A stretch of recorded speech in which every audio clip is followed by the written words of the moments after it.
Good morning students, कैसे हो सब। तो कोरोना वायरस के कारण देश में जो लॉकडाउन है उस कारण से आपकी जो ग्रीष्मकालीन जो कक्षाएं होती है वो नहीं हो पा रही है। इसलिए उन चीज़ों का लाभ उठाने के लिए हम आपके लिए ऑनलाइन क्लासें उपलब्ध करवा रहे हैं, ठीक है। और आज इसके अंतर्गत हम 12th एग्रीकल्चर उसके अंदर एग्रीकल्चर केमिस्ट्री है उसके बारे में पढ़ेंगे, ठीक है।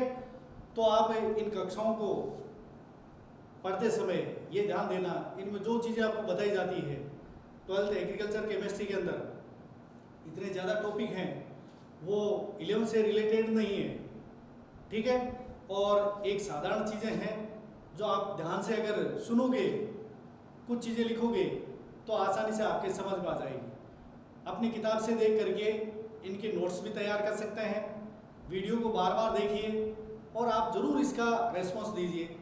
और जो भी चीज़ें आपको लगे तो वहाँ पर आप कमेंट बॉक्स के अंदर कमेंट जरूर करिएगा, ठीक है। तो हम चलते हैं, आज एग्रीकल्चर केमिस्ट्री है।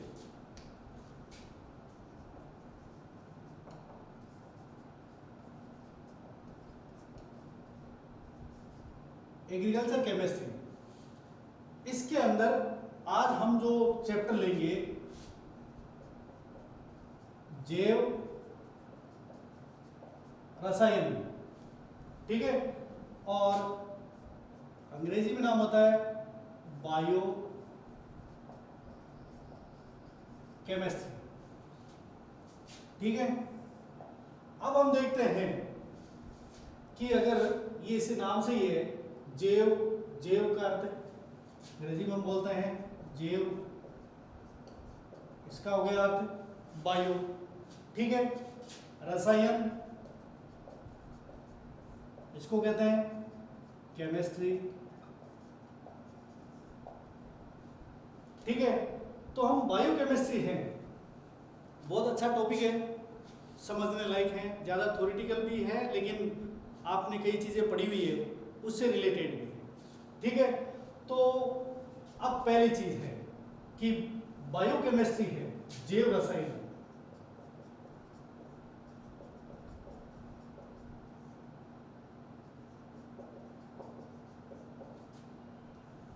बायोकेमिस्ट्री का जो नाम है, जो सबसे पहले नाम दिया था वो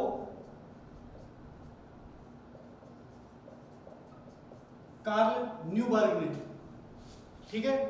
तो जैव रसायन या बायोकेमिस्ट्री है, ये जो नाम है ये नाम कार्ल न्यूबर्ग ने दिया था। और वैसे हमें यहाँ पता है कि जैव का अर्थ बायो हो गया, रसायन का अर्थ केमिस्ट्री हो गया, तभी तो ये बायोकेमिस्ट्री कहलाएगा। और बायोकेमिस्ट्री के लिए सबसे पहले नाम लेने वाले वैज्ञानिक का नाम था कार्ल न्यूबर्ग। अब जैव रसायन है क्या?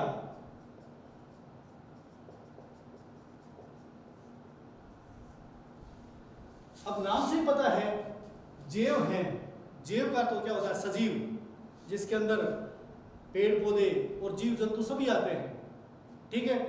तो जैव रसायन है, इसकी परिभाषा है विज्ञान की वह शाखा जिसके अंतर्गत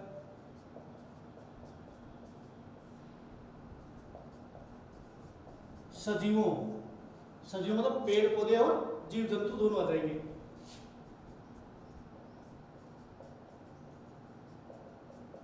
पेड़ पौधे एवं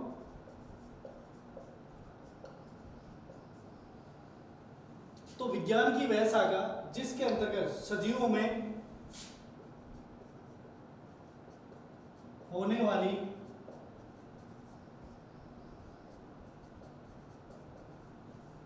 जैविक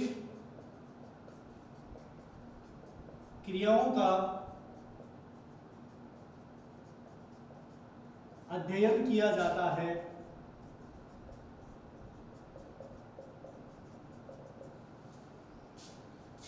जैव रसायन जिसको हम कहते हैं बायोकेमिस्ट्री, जैव रसायन कहते हैं। ठीक है, तो जैव रसायन, बायोकेमिस्ट्री, ये एक ऐसा टॉपिक है जो अगर हम आज देखते हैं, जो कोरोना वायरस है ये क्यों है, क्या है, किस तरह से ये फैल रहा है, इसके रोकथाम के क्या उपाय हो सकते हैं, जो वैक्सीन है, टीका बोलते हैं, वो कैसे बनते हैं, उसका आधार इसी केमिस्ट्री के अंतर्गत किया जाता है। ठीक है, और इसके अंदर मुख्य रहता है कि अपने शरीर के अंदर कुछ बायोमोलिक्यूल होते हैं, जैव अणु होते हैं, यहाँ पर लिखा है जैविक क्रियाएं, सजीव में होने वाली क्रियाएं। तो उन क्रियाओं में जो भाग लेते हैं, अणु भाग लेते हैं, उन अणुओं के बारे में हम इस पाठ के अंदर पढ़ेंगे। ठीक है, फिर वो अणु कौन से होते हैं जिस कारण से ये जैविक क्रियाएं हैं ये संपन्न होती है। ठीक है, तो जैव रसायन के अंदर हम देखते हैं कि कुछ अपने शरीर के अंदर ऐसे कुछ जैविक अणु होते हैं जिनको हम जैव अणु भी कहते हैं, जैसे कार्बोहाइड्रेट, प्रोटीन, वसा, विटामिन, एंजाइम। अब आएगा खनिज लवण और जल है, उनका नाम क्यों नहीं है, वो नहीं होते हैं, वो सिंपल मॉलिक्यूल होते हैं, छोटे अणु होते हैं। ठीक है, खुद ही छोटे इतने हैं। ठीक है, और ये इनमें बनाने में, इन जैव अणुओं को बनाने में वो सहायक होते हैं। तो अब हम जैव रसायन की जो शाखा है उसके अंतर्गत कौन कौन से ऐसे जैव अणु होते हैं जो जैविक क्रियाओं में भाग लेते हैं, तो उसमें मुख्य होते हैं, अगर देखें तो वो होते हैं कार्बोहाइड्रेट, प्रोटीन, वसा आदि होते हैं। अगर हम साधारण रूप से देखें कि हम जो कार्बोहाइड्रेट है, हम कहते हैं कार्बोहाइड्रेट से हमारे शरीर को ऊर्जा मिलती है। ठीक है ना, और प्रोटीन है, ये हमारी शरीर की वृद्धि और मरम्मत करता रहता है। मरम्मत का कोई पिटाई नहीं है, पिटाई करते हैं, चोट लगती है, उस चोट की मरम्मत करने, वो शरीर की मरम्मत के लिए। कई प्रकार के रोगाणुओं से नष्ट करने की क्षमता, शरीर के अंदर जो संचार व्यवस्था है उसको बनाए रखना, वो किसका कार्य होता है, प्रोटीन का होता है। वसा है, ये भी एक ऊर्जा का बहुत बड़ा स्रोत होता है। ठीक है, जब हमारे शरीर के अंदर कुछ ऐसी क्रिया होती है तो एडिशनल ऊर्जा है, अतिरिक्त ऊर्जा है, वो किसी न किसी रूप में बदल जाती है, उस जैसे तेलीय पदार्थ में बदल जाती है, तो हम उसको साधारण रूप से क्या बोलते हैं, वसा। ये भी एक ऊर्जा का स्रोत है। तो कार्बोहाइड्रेट, प्रोटीन और वसा है, ये सब क्या है कि अपनी जैविक संरचना का आधार है, जैविक संरचना का आधार है।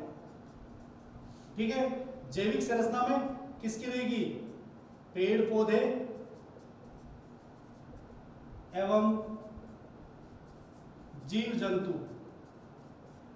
पेड़ पौधे और जीव जंतुओं के अंदर जो जैविक संरचना का आधार होगा उनमें मुख्य कौन कौन से होते हैं, कार्बोहाइड्रेट, प्रोटीन और वसा होता है। ठीक है, और ये सब कार्य क्या करते हैं, एक तो ये करते हैं वृद्धि, मरम्मत एवं सामान्य जैविक क्रियाओं के लिए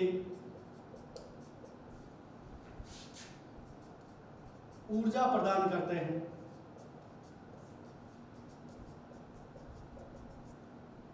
तो कार्बोहाइड्रेट, प्रोटीन, वसा, ये सब क्या है, सभी सजीवों की संरचना, बनावट का ढांचा, आधार है।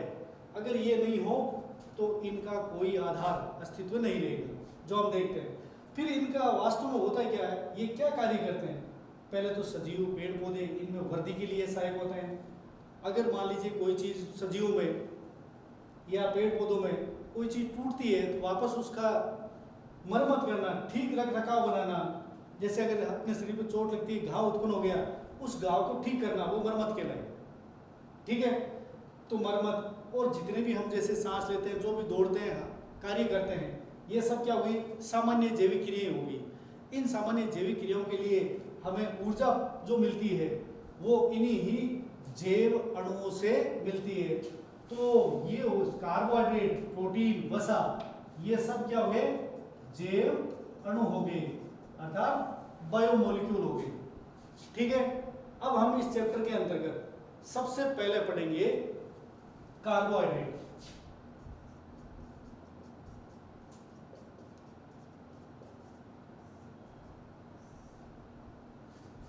अब जैसे नाम से ही स्पष्ट है, कार्बो इसका अर्थ होता है कार्बन, और हाइड्रेट इसका अर्थ होता है जल। ठीक है, तो कार्बोहाइड्रेट का अर्थ क्या हो गया कि ऐसे यौगिक जो कार्बन और जल से मिलकर बने हुए हैं, अगर देखें तो हम उनको भी क्या कहते हैं? कार्बोहाइड्रेट कहते हैं। ठीक है, अब कार्बोहाइड्रेट है, इसका अर्थ हो गया कार्बोहाइड्रेट कार्बन और जल के संयोग से बनते हैं। कार्बोहाइड्रेट कार्बन तथा जल के संयोग से बनते हैं। ठीक है, तो वही कार्बोहाइड्रेट है।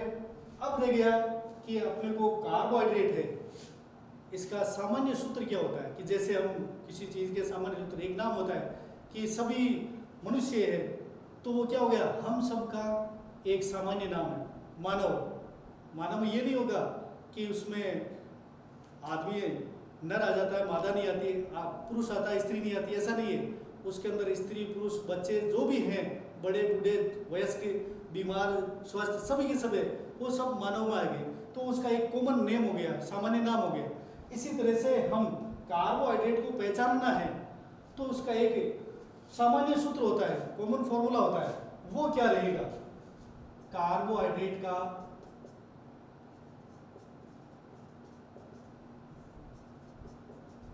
सामान्य सूत्र यह रहेगा CxH2O का होल वाई। ये रहेगा CX, कार्बन, इसकी संख्या कितनी है? X है। H2O की संख्या कितनी है? Y है। ये लिखा रहता है। अब इसके अंदर को जो भी तत्व हैं उनको हम कैलकुलेट, गणना कर लेंगे।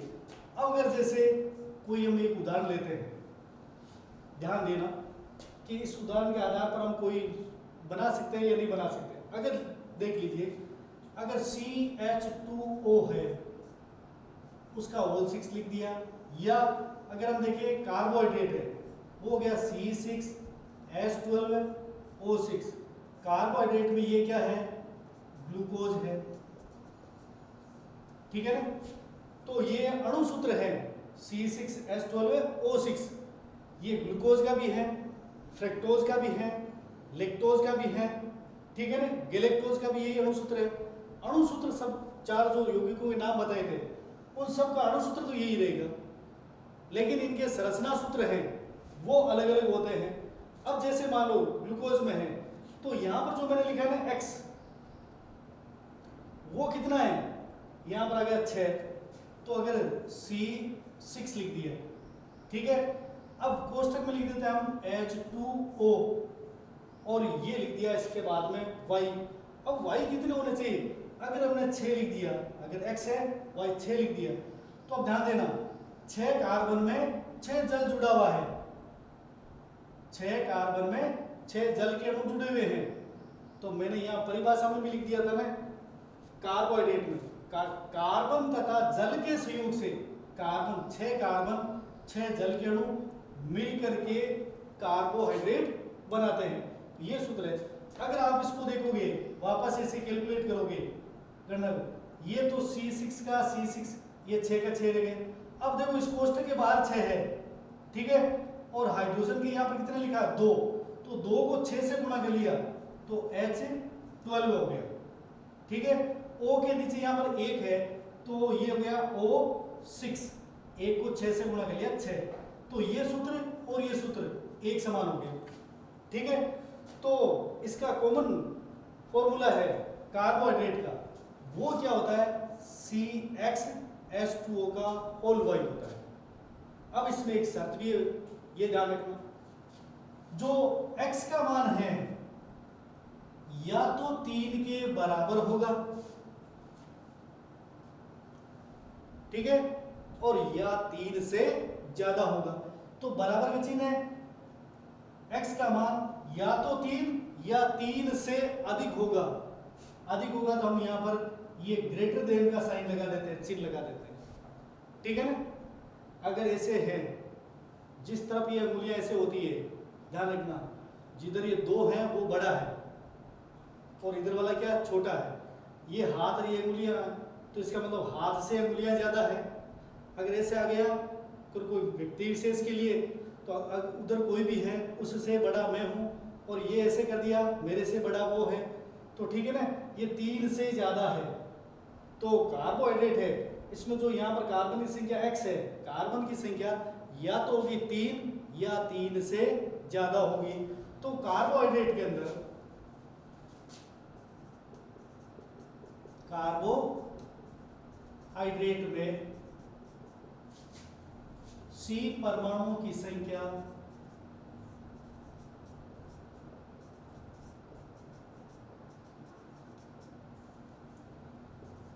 3 या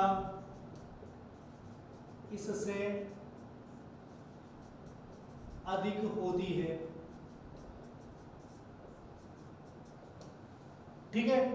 तो ये कार्बोहाइड्रेट है, इसमें तभी ये अगर 2 कार्बन हो गए तो वो कार्बोहाइड्रेट नहीं होगा, ये ध्यान देना। या तो उसमें कार्बन कितने होने चाहिए, 3 होने चाहिए या 3 से ज्यादा होने चाहिए। तो जैसे हमने ग्लूकोज का उदाहरण लिया, तो ग्लूकोज के अंदर कार्बन कितने हैं, 6 है, ठीक है ना। 6 कार्बन है, जल के अणु कितने हैं, वो भी 6 है। तो कार्बन और जल के सहयोग से क्या बन रहे हैं, कार्बोहाइड्रेट बन रहे हैं, ठीक है। ये सिंपल इसका कार्बोहाइड्रेट का क्या हो गया, परिचय हो गया।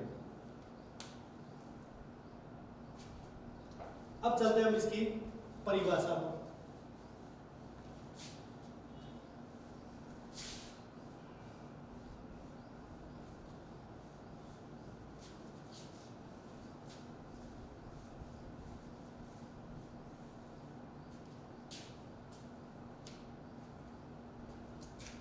कार्बोहाइड्रेट,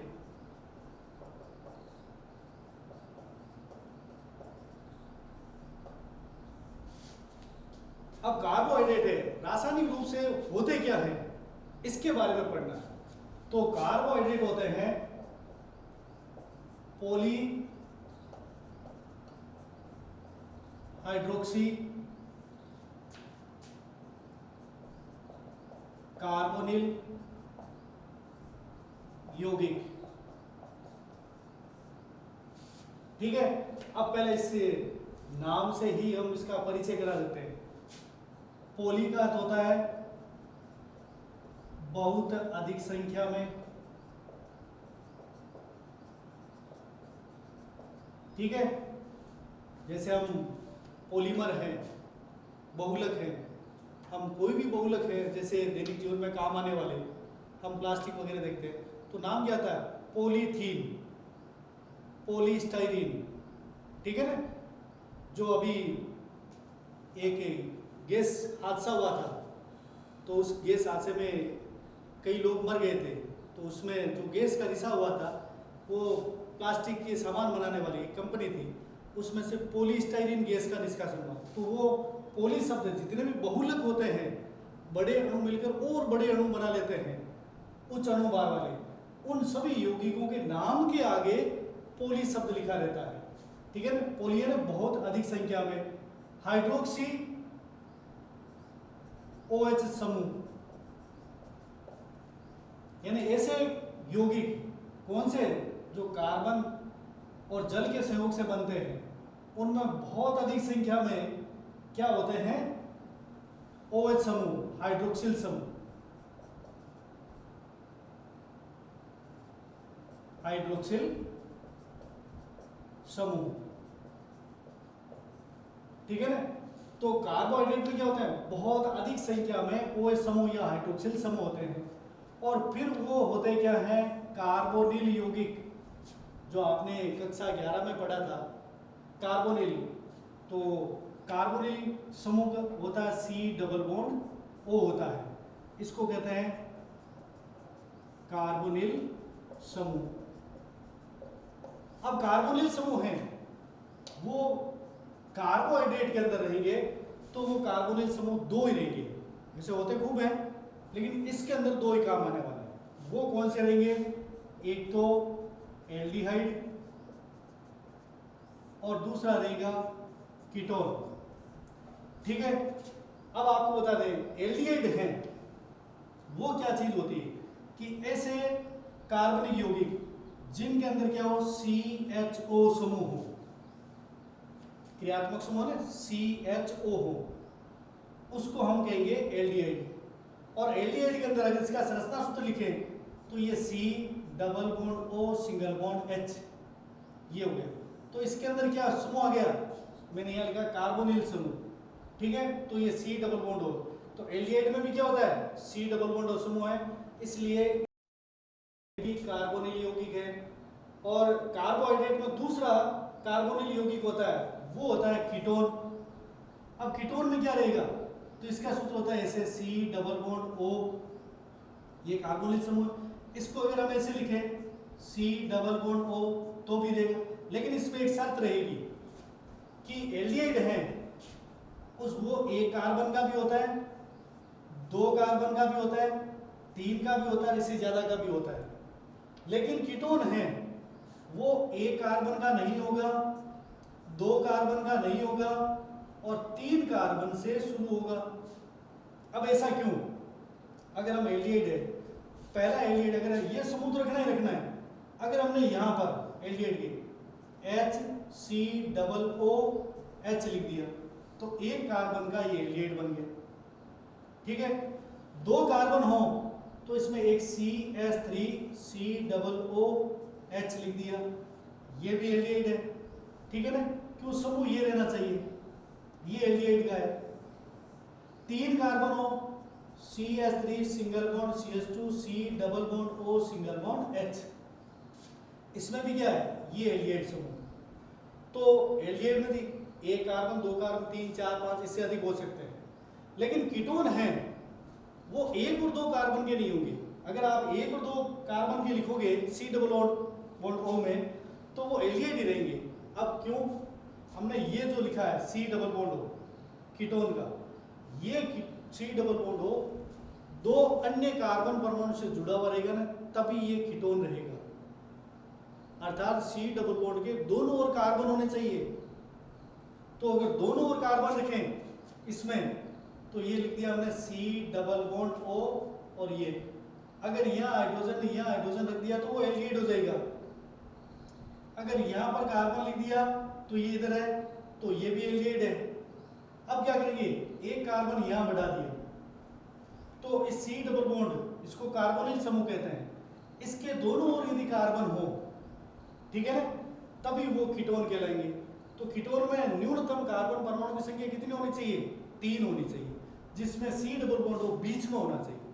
अब एक दूसरा ट्रिक है, आप एल्डिहाइड और कीटोन को पहचानना है तो एक सीधा सा नियम है कि अगर कार्बन श्रृंखला के अंदर C double bond O last में हो या पहले हो, पहला कार्बन ले लीजिए इधर चाहे इधर, लास्ट में या पहले हो, तो वो एल्डिहाइड रहेगा C डबल बॉन्ड O, यानी C double bond O carbon श्रृंखला के सिरे पर उपस्थित हैं, छोर पर उपस्थित है, तब तो वो एल्डिहाइड कहलाएगा।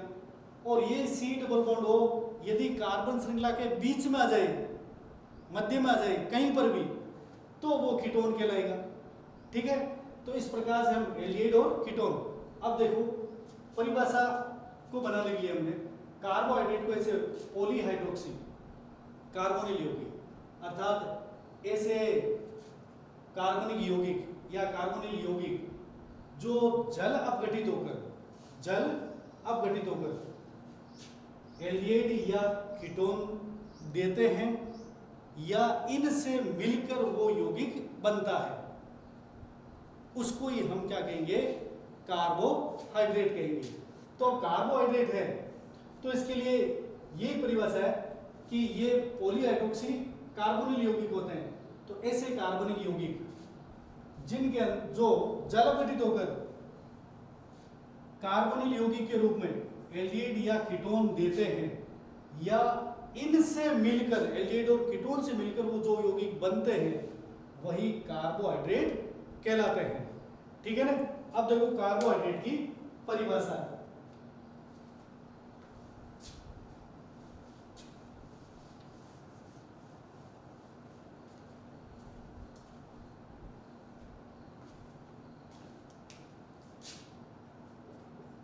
पॉलीहाइड्रिक,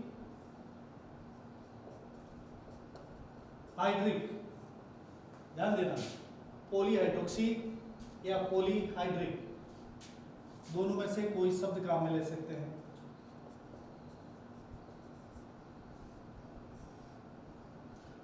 अब पॉलीहाइड्रिक कहते हैं किसे हैं?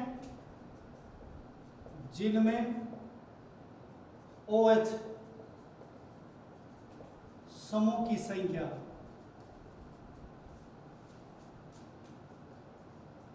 एक से अधिक हो। देखो परिभाषा क्या है? पॉलीहाइड्रिक या हाइड्रोक्सी, ठीक है, अर्थात जिनमें OH समूह की संख्या एक अधिक हो। तो पॉलीहाइड्रिक एल्डिहाइड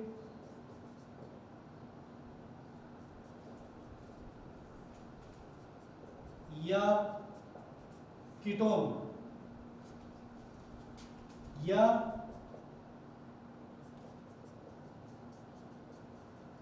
एल्डिहाइड एवं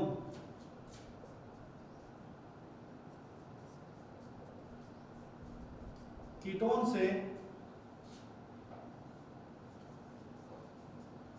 मिलकर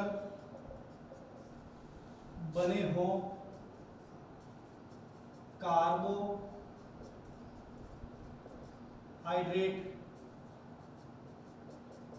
कहलाते हैं। ठीक है। अगर हम इसको और विस्तार करें, वैसे हमने दिखा कार्बन और जल मिलकर के जो यौगिक बनते हैं वो कार्बोहाइड्रेट कहलाते हैं। फिर परिभाषा इसको और थोड़ा विस्तार किया तो परिभाषा में आ गया पॉलीहाइड्रिक, ठीक है ना, यौगिक जो एल्डिहाइड और कीटोन है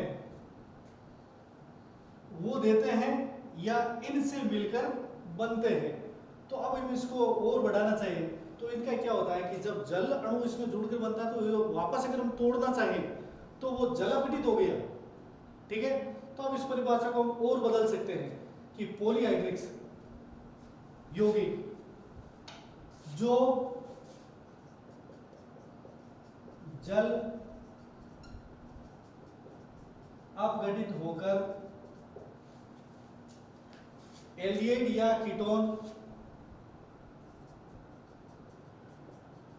बनाते हैं या एल्डिहाइड एवं कीटोन से मिलकर बने हो कार्बोहाइड्रेट कहलाते हैं।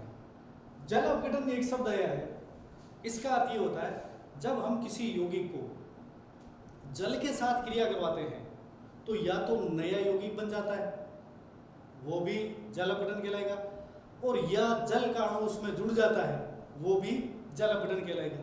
तो कार्बन में अगर जल जुड़ रहा है तो जल अपघटन हो गया।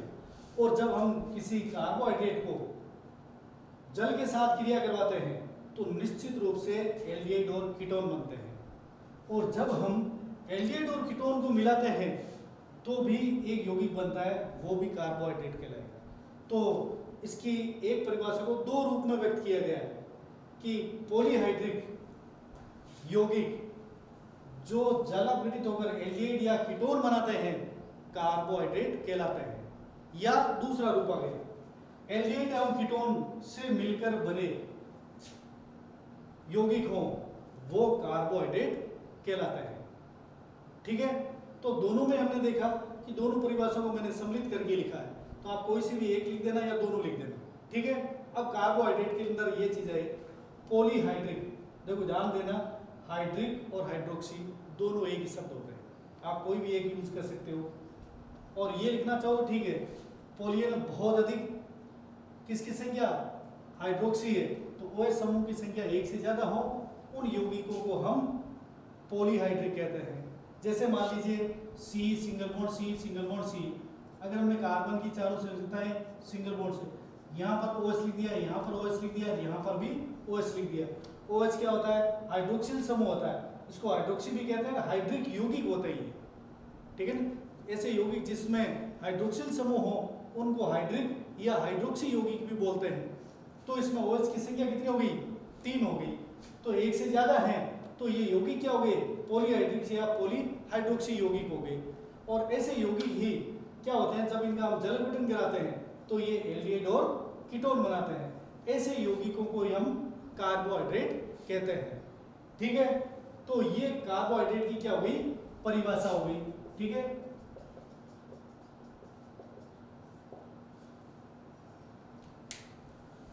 अब हम पढ़ते हैं कार्बोहाइड्रेट है ये कितने भागों में इसको बांटा गया है, इस आधार पर ये परिभाषा याद रख लेना भाई।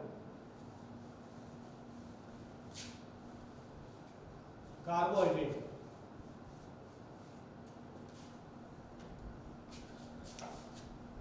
कार्बोहाइड्रेट को मुख्य रूप से 3 वर्गों में बांटा गया है, ठीक है ना। वैसे कार्बोहाइड्रेट कई प्रकार के होते हैं लेकिन मुख्य रूप से वो 3 प्रकार में या वर्गों में बांटा गया है। पहला है मोनो सैकेराइड्स, दूसरा है ओलिगो सैकेराइड्स और तीसरा है पॉली सैकेराइड्स। अब जो शब्द हैं इस शब्दों के आधार पर समझ। सैकेराइड्स का अर्थ होता है शर्करा, जैसे हमने ऐसे शर्करा शब्द आता है, ऐसे पदार्थ जो जल में मिले हो, घुलते हो और स्वाद में क्या हो, मीठे हो, उनको हम शर्करा कहते हैं। अगर जैसे चीनी है, ठीक है, चीनी का नाम ही शर्करा होता है और वो यौगिक उससे भी मिलकर अन्य यौगिक बनते हैं। तो चीनी है, शर्करा है, वो जल में भी घुलती है और स्वाद में भी क्या होती है, मीठी होती है। तो कार्बोहाइड्रेट में भी ये गुण होता है। तो सैकेराइड शब्द का क्या होता है, शर्करा। अब देखो मोनो, ओलिगो और पोली, पहले इनके शाब्दिक अर्थ देख लेते हैं। मोनो का शाब्दिक अर्थ होता है एक, जैसे हम बोलते हैं मोनो, डाई, ट्राई, टेट्रा, पेंटा, हेक्सा, तो मोनो क्या हो गया, एक। और सैकेराइड, सैकेराइड का अर्थ हो गया शर्करा, ठीक है। दूसरा है ओलिगोसैकेराइड। ओलिगो लैटिन शब्द है, इसका अर्थ होता है फ्यू, ए फ्यू यानी कुछ, और सैकेराइड का अर्थ क्या हो गया, शर्करा।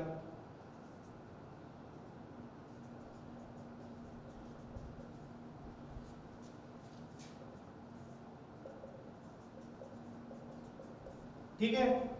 अब ये शब्द जो मैंने अभी पहले बता दिया था, पोली, पोली का अर्थ हो गया बहुत अधिक, लेकिन 1, 2, 3 नहीं होने चाहिए, बहुत अधिक। और सैकेराइड है, इसका अर्थ हो गया शर्करा। अब जैसे शब्द से मोनो का अर्थ एक, ओलिगो का अर्थ कुछ, ठीक है, पोली का अर्थ बहुत अधिक। तो जिसमें एक शर्करा हो वो मोनोसैकेराइड, जिसमें काफ़ी संख्या के यहाँ पर बताया नहीं, तो वो शर्करा क्या कहलाएगी, ओलिगोसैकेराइड। अब रह गया पॉलीसैकेराइड। पॉलीसैकेराइड है जिसके तो बहुत सारे हो, अब ये कितने होते हैं, तो इनके अंदर इकाइयाँ होती है। तो मोनोसेकेराइड है, इसका मोनो करता है एक शर्करा, ठीक है। ओलिगोसेकेराइड है, अब ओलिगो शब्द आ गया तो फिर एक है, यहाँ पर एक आ गया, मैंने यहाँ कुछ लिख दिया, यहाँ बहुत अधिक लिख दिया, तो कुछ और बहुत अधिक में क्या अंतर रहेगा ये ध्यान देना। यहाँ पर क्या रहेगा, 2 या अधिकतम 10 शर्करा हो, जिसमें एक शर्करा हो मोनोसेकेराइड, जिसमें 2 से 10 या तो 2 हो, अधिकतम कितने होने चाहिए 10, तब कहलाएगा ओलिगोसेकेराइड।